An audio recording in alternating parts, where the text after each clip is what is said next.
So we found out this week, sadly, that 2 people were killed in Poland by a missile strike. And it was thought initially that it was a Russian missile, but now perhaps that may not be the case. The investigation continues. Ultimately, Russia is still to blame for this situation, though, and President Zelensky says Ukraine is certainly not to blame for this incident. We wanted to check in with SOVSUN. She is an MP in Ukraine who we've been talking to throughout this crisis and just find out how Ukrainians are feeling about what happened. Thank you so much for your time again today, Ina. Thank you for having me again. Thanks. So let me ask where you were when you first found out about this missile strike on the border of Poland and Ukraine, and how you reacted to that, Ina. Well, as strange as it sounds, I was actually exiting the State Department of the United States. I was at the meeting there when I suddenly read the news on CNN, and the person I was meeting there read the same piece of news as myself. And we were all just standing there, staring at the news, thinking what this might mean.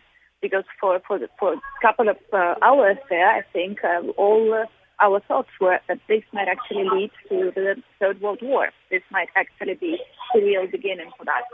So luckily, it does not seem to be so. But being in the State Department was particularly interesting at that point of time, I think. Yeah, I mean, same. I think everyone had the same reaction, right? I mean, it would be so much worse for you and for Ukrainians, obviously being personally involved, and there's so much more at stake. So I don't mean to say it's a comparable reaction, but I mean the whole world for a moment stopped and held our breath, thinking, "Oh no." You couldn't imagine this situation getting worse. And in a moment, it got very scary and a whole lot worse. Now, that doesn't seem to be the case anymore. We seem to be, as we're learning more details, it seems the missile may actually have been a Ukrainian missile that just missed its mark or was trying to shoot down a Russian missile. What have you learned about this, Ina? What is the latest news that you're hearing over there?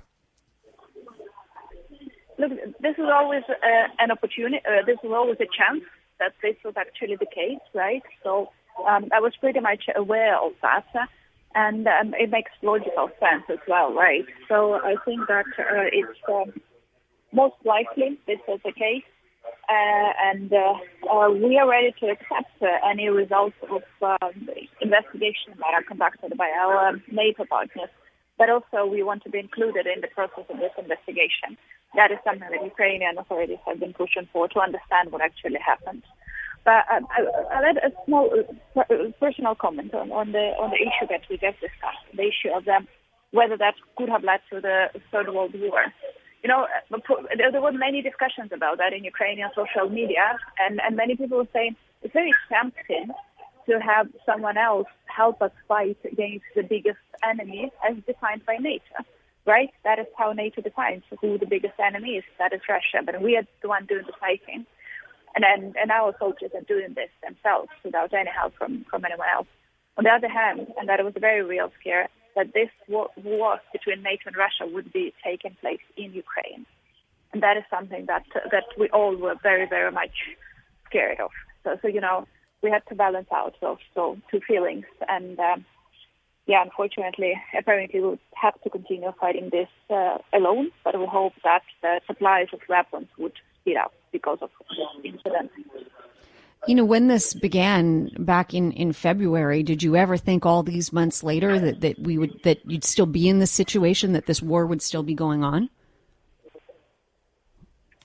You know, the first couple of weeks, I think we were all in denial, and we were really hoping that it would be over in a couple of weeks. I think by the end of spring, we came to realize that this is a long run, and we have to brace ourselves for the long run. And I think now we're just trying to focus on this, and not to be overly hopeful, not to be overly optimistic, because then you get disappointed. It was very hard for me personally to admit to myself that this would actually could take much longer than I wish for it to do. But once you do that, you can actually pace yourself better, and that is what we all are trying to do now, unfortunately. That's what I wonder about, Ina. You know, we've been speaking since the war began, and we've talked about your son, about your boyfriend. We've talked about the perseverance, the resilience of the Ukrainian people as it goes on. And you talk about kind of trying to almost regulate your spirits. How do you just carry on in your day-to-day activities? How has this just become part of you almost?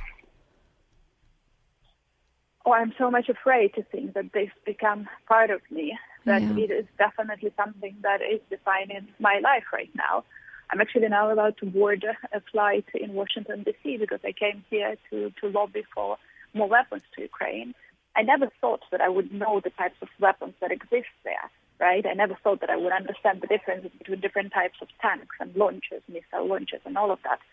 But, I think we just have to understand that our job, everyday job, is changing now, and we just have to do everything possible, because that is what patriotism is, and also that is what love is. I love my family, I love my partner, my boyfriend, I love my son, and I just have to try to do everything in my power to keep them alive.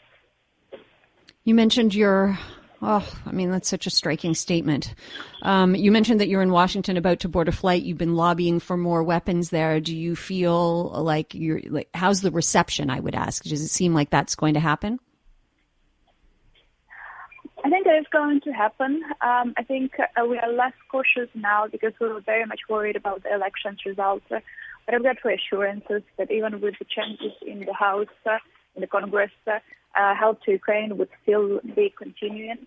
The issue that might arise is some sort of more deeper accountability on issues of microfinancial help. But in terms of weapons, I hope that this will continue. Let's hope and work on that together, right? Mm-hmm. And I think that for now there is a better cooperation between Americans and the U.S. in terms of coordinating which types of weapons to deliver. And I think that many agencies here in the U.S. are very closely following the war and are trying to find ways to understand where the weapons are, what sort of weapons Ukrainians can need. So I think that there is a significant progress. Of course, we're not happy. We wish we received everything that we have now, like half a year ago. But, we have, again, to face ourselves on that as well. So, but I'm more optimistic now than I was before I came here. That's for sure. Oh, I'm glad to hear that. I'm thinking about, the fact that this missile strike, this I'm going to call it an accident for now. We don't know for sure, but this accident that happened that left 2 dead in Poland, happened because things were ramping up, because Russia had, gone into attack mode again. Not that they've ever not been in attack mode, but, it was ramping up. And I kept hearing, we're entering yet another phase of this war. And I think to myself, how many more phases can there be? What kind of different phases can there be? Do you ask yourself questions like that, Ina? I do. I think we learned a bit better to predict the situation and to understand what the next phases might be, because, indeed, as you said correctly, these are new developments. Because I think what we are talking right now is this missile-based strike struck Poland. But for us, the big news of that day was that this happened within the biggest attack on our energy infrastructure since the beginning of the war. And actually, about 40% of the infrastructure damaged or destroyed. Half of people don't have electricity. I'm talking to my team all the time. They said that they only had electricity a couple hours a day today. So this is going to be a very dark and cold winter for all of us. It is indeed. I want to thank you again so much for having been so generous with your time over these months. We'll continue to check in on you. Your son's doing okay, all things considered? He is. He told me that he was at school when that big air raid happened. I asked him how he was doing. He said that the air raid alert was so long that he fell asleep in the bomb shelter at his school. So I think he's fine. I think he's doing okay. He asked me to come back a bit sooner. So that's what I'm trying to do now.